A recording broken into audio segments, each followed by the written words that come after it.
Praise the lord. ఆదికాండము 11వ అధ్యాయము. భూమి అందంతటా ఒక్క భాషయు ఒక్క పలుకును ఉండెను. వారు తూర్పున ప్రయాణమైపోవచ్చుండగా షీనారు దేశమందొక మైదానము వారికి కనబడెను. అక్కడ వారు నివసించి, మనము ఇటుకలు చేసి బాగుగా కాల్చుదము రండని ఒకనితో ఒకడు మాట్లాడుకొనిరి. రాళ్లకు ప్రతిగా ఇటుకలను, అడుసునకు ప్రతిగా మట్టి కీలును వారికుండెను.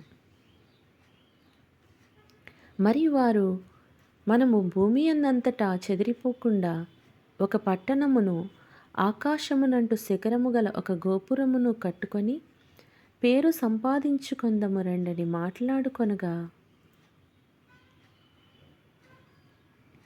యెహోవా నరుల కుమారులు కట్టిన పట్టణమును, గోపురమును చూడ దిగివచ్చెను. అప్పుడు యెహోవా, ఇదిగో జనము ఒక్కటే, వారికందరికీ భాష ఒక్కటే, వారు ఈ పని ఆరంభించి ఉన్నారు. ఇక మీదట వారు చేయదలుచు ఏ పని అయినను చేయకుండా వారికి ఆటంకమేమియూ నుండదు.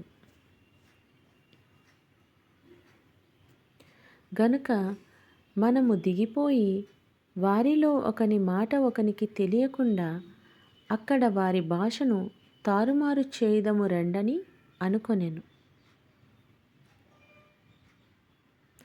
అలాగూ యెహోవా అక్కడ నుండి భూమి అందంతటా వారిని చెదరగొట్టెను గనుక వారు ఆ పట్టణమును కట్టుట మానిరి. దానికి బాబేలు అను పేరు పెట్టిరి. ఎందుకనగా అక్కడ యెహోవా భూజనులందరి భాషను తారుమారు చేసెను. అక్కడ నుండి యెహోవా భూమి అందంతటా వారిని చెదరగొట్టెను. షేము వంశావళి ఇది. షేము 100 ఏండ్లు గలవాడై జలప్రవాహము గతించిన 2 ఏండ్లకు అర్పక్షదును కనెను. షేము అర్పక్షదును కనిన తరువాత 500 ఏండ్లు బ్రతికి కుమారులను కుమార్తెలను కనెను. అర్పక్షదు 35 ఏండ్లు బ్రతికి షేలాహును కనెను. అర్పక్షదు షేలాహును కనిన తరువాత 403 ఏండ్లు బ్రతికి కుమారులను కుమార్తెలను కనెను. షేలాహు 30 ఏండ్లు బ్రతికి ఏబేరును కనెను. షేలాహు ఏబేరును కనిన తరువాత 403 ఏండ్లు బ్రతికి కుమారులను కుమార్తెలను కనెను. ఏబేరు 34 ఏండ్లు బ్రతికి పెలేగును కనెను. ఏబేరు పెలేగును కనిన తరువాత 430 ఏండ్లు బ్రతికి కుమారులను కుమార్తెలను కనెను. పెలేగు 30 ఏండ్లు బ్రతికి రయ్యూను కనెను. పెలేగు రయ్యూను కనిన తరువాత 209 ఏండ్లు బ్రతికి కుమారులను కుమార్తెలను కనెను. రయ్యు 32 ఏండ్లు బ్రతికి సెరూగును కనెను.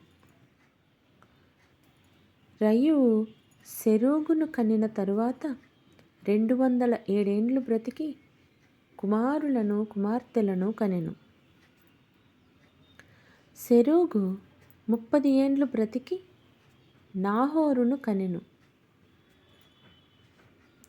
సెరూగు నాహోరును కనిన తరువాత 200 ఏండ్లు బ్రతికి కుమారులను కుమార్తెలను కనెను.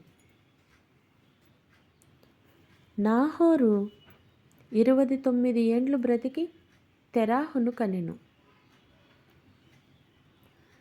నాహోరు తెరాహును కనిన తరువాత 119 ఏండ్లు బ్రతికి కుమారులను కుమార్తెలను కనెను.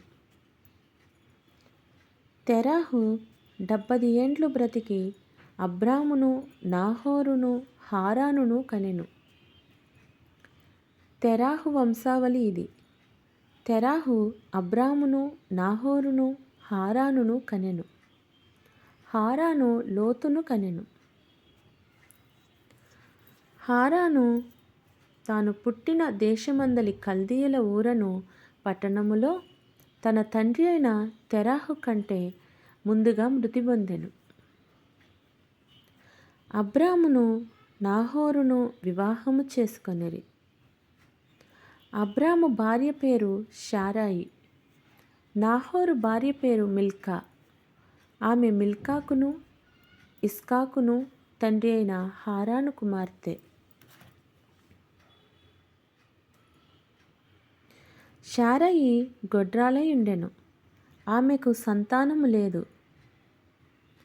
తెరహు తన కుమారుడగు అబ్రామును తన కుమారుని కుమారుడు అనగా హారాను కుమారుడగు లోతును తన కుమారుడగు అబ్రాము భార్య అయిన శారాయి అను తన కోడల్ని తీసుకొని కనానుకు వెళ్ళుటకు కల్దీయుల ఊరను పట్టణములో నుండి వారితో కూడా బయలుదేరి హారాను మట్టుకు వచ్చి అక్కడ నివసించిరి.